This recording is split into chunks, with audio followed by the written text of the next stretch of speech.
My name's Lily. I'm the book reviewer behind Utopia State of Mind, and today I'm going to be sharing with you my thoughts about Court of the Wanderers.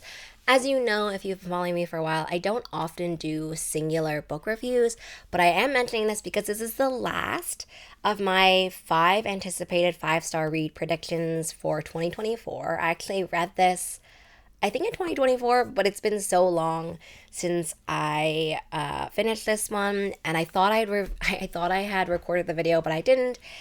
Anyway, here it goes. I enjoyed Court of the Wanderers. It is not a 5-star read for me, but it had so much of the potential to be. What I didn't expect to be in this video, but ended up being my favorite parts were the domestic kind of scenes between our favorite polyamorous trio of people, basically. I really loved them working out their dynamic. It's weird because Court of the Wanderers, one of the things that I struggled with were the pacing. At the beginning, I would say like the first 2/3, it feels like really inconsistent pacing. And I know there's a lot of kind of like, we need to go this place, this needs to happen, we need to make this alliance, blah, blah, blah. But it just felt a little bit like aimless in some ways. And while I didn't hate it because, as I said, we got to see these kind of more domestic conversations and going on between our favorite chaotic trio, it just for me felt a little bit like, okay, if I'm going to read that, I just want to read only that. And if I'm going to read an action book, then I want to read that too. Like the balance between those kinds of things was a little bit off for that first part.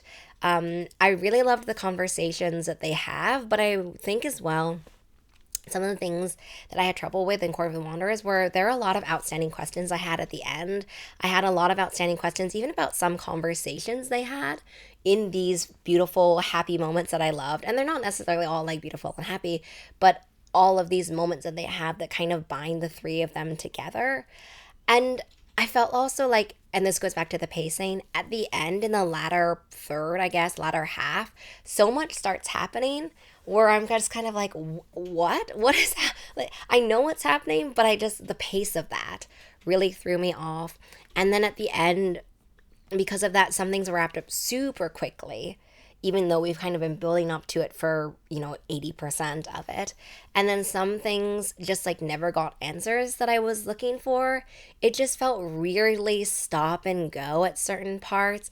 And I think pacing wasn't my number one reason why this doesn't make it into, the 5-star read category, and doesn't make it something that I really loved in that sense for it. I enjoyed it, and I also enjoyed seeing these characters develop, specifically Remy, and these characters figure out the place that they are to each other and their dynamic.